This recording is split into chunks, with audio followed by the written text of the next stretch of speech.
you've tried to stop before. You set the alarm, made the rule, deleted the app, maybe even promised God this was the last time. And a few weeks later, sometimes a few days, there you were again, doing the very thing you swore you were done with. I want to tell you why that keeps happening. And I mean it as good news, even if it doesn't land that way at first. It isn't that you're weak, though all of us are. It's that you've been aiming at the wrong target all along. You don't have a behavior problem, you have a heart problem. And a heart is a much harder thing to reach. A behavior you can manage, force it, shame yourself out of it for a while. But the thing underneath the behavior, the thing that keeps sending it back up to the surface, willpower never even touches. By the end of this, you'll see why, and you'll see what actually works instead. If this is the first time you've found us, welcome. This series, Come Follow Me, is built around one question that sounds simple and isn't. Why is change so hard? Not the small stuff, the deep things, the temper you hate, the habit you keep crawling back to, the version of you that shows up when life gets hard. Last time, we talked about heat, the pressure that squeezes you until the worst of you spills out. If you missed it, go back for it after this. But it left a question hanging, and it's where today begins. If the pressure didn't put the bad behavior in you, then where did it come from? Picture a garden. Not a neat one, a wild, overgrown thing, full of tangled vines and seeds somebody planted years ago and forgot. You're walking through it barefoot, and something cuts you, a thorn. That's our word today for the sharp, ugly things that come out of you when life leans on you hard enough. The anger that doesn't just rise, but floods until you've said the thing you can't unsay and watched someone's face fall as you said it. The jealousy that never announces itself, but just quietly eats at you while you scroll through somebody else's life and feel yourself shrinking. The lie that was out before you could stop it. Small, harmless, except you've been managing the story ever since.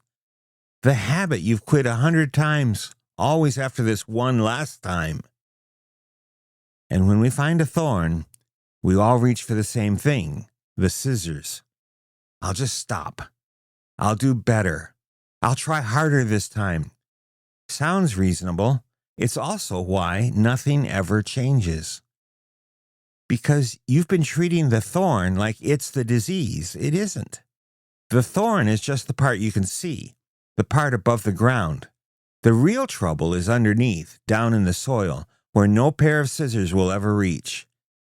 And to show you what's down there, let me tell you about someone you probably already know. In Tolkien's Lord of the Rings, there's a creature named Smeagol. He didn't start out a creature. He started out small and ordinary, living a quiet life by a river with his family. And then one day, he found a ring.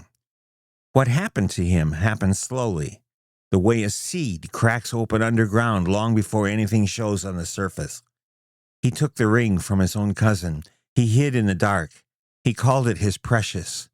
He lied for it. He killed for it. And piece by piece, he lost everything that made him human. His friends, his face, even his own name, until all that was left was the wanting. But here's the thing people miss about that story. The ring didn't make him into that. It didn't put anything new inside him. It found something that was already there, a small seed of greed, a buried love of self, and it gave that seed just enough light and water to take over the whole man. Tolkien knew something about us that we spend our lives trying not to look at. The monster was never out there. It grows in here. Jesus said the same thing 2,000 years before Tolkien ever picked up a pen. The good person, out of the good treasure of his heart, produces good. And the evil person, out of his evil treasure, produces evil. For out of the abundance of the heart his mouth speaks. That's Luke 6:45. The words and the actions are just the overflow. The heart is the spring they pour out of. So what do we usually do about it? Mostly one strange thing. And two pastors, David Powlison and Paul Tripp, gave it a name that sticks: fruit stapling. Imagine a crabapple tree, gnarled, bitter, dropping little sour apples nobody wants. Now imagine a man walks up with a staple gun and a basket of big, ripe, red apples, and he staples them onto the branches, one by one. Stand back, and the tree looks incredible. But nothing about it has changed. The roots are still crabapple. The bark is still crabapple. And when those staples rust, and they always do rust, the good apples drop in the dirt, and the tree goes right back to being exactly what it was. We do this all the time. We hand children rules and never touch their hearts. We raise polite teenagers who turn into strangers the moment the rules come off. We shame people into behaving until the shame becomes a prison of its own. The Pharisees were the finest fruit staplers who ever lived. They knew every law by heart, kept every rule, and on the outside not one thing was out of place. Jesus looked right at them and called them whitewashed tombs, spotless on the outside, full of death on the inside. Stay with that picture because it's about to get personal. Now the hard part, the part we'd all rather skip. Your thorns are there because somewhere underneath, you're doing exactly what you want to do. I can feel you pushing back. That's not true. I don't want to lose my temper. I don't want to keep going back to the thing I hate. I understand. So let me put it another way. You drag yourself to a job you can't stand, day after day, and still you go. Why? Because under the dislike, there's a deeper want. To provide, to be safe, to keep a roof over your head. And the deeper want wins every time. Your thorns run on the same engine.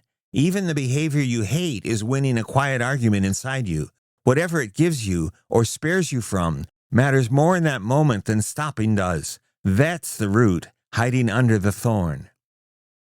When Paul writes to the Romans, he lists what grows in a heart that's turned away from what it was made for: envy, strife, deceit, arrogance, gossip, cruelty.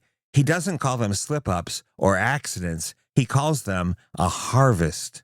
And a harvest is just what comes up when seeds have been growing quietly underground for a very long time.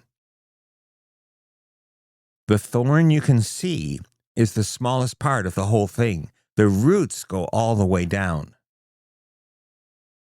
If you've been with us, you know this picture. We call it the change clock.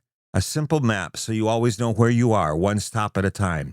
Right now, the hand is on 2 o'clock, the thorns. And before we leave them, here's the one line worth writing down.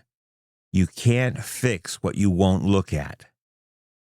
Most of us have spent our whole lives snipping thorns and never once knelt down to see what they were growing out of. So, this leaves you somewhere uncomfortable, and that's exactly where it's meant to leave you. If the thorn was never the real problem, if it's only the overflow of something far deeper, then every plan you've ever made to fix yourself was aimed a few feet too high. That's a hard place to stand. It's also the most honest you've been in a long time. Don't rush out of it, and don't carry it alone. Next time we advance to 3 o'clock and go a layer deeper. Underneath the thorns is something we call the inclined heart, the place where your wanting actually lives, where everything we've said today starts to make sense, because you can't fix what you can't see, and most of us have never really looked. The thorn is not the story. It's just the part of the story that bleeds. This is episode 3 of Come Follow Me. 20 videos on why real change is so rare and why the gospel is the one thing that reaches all the way down to the root. Come and follow.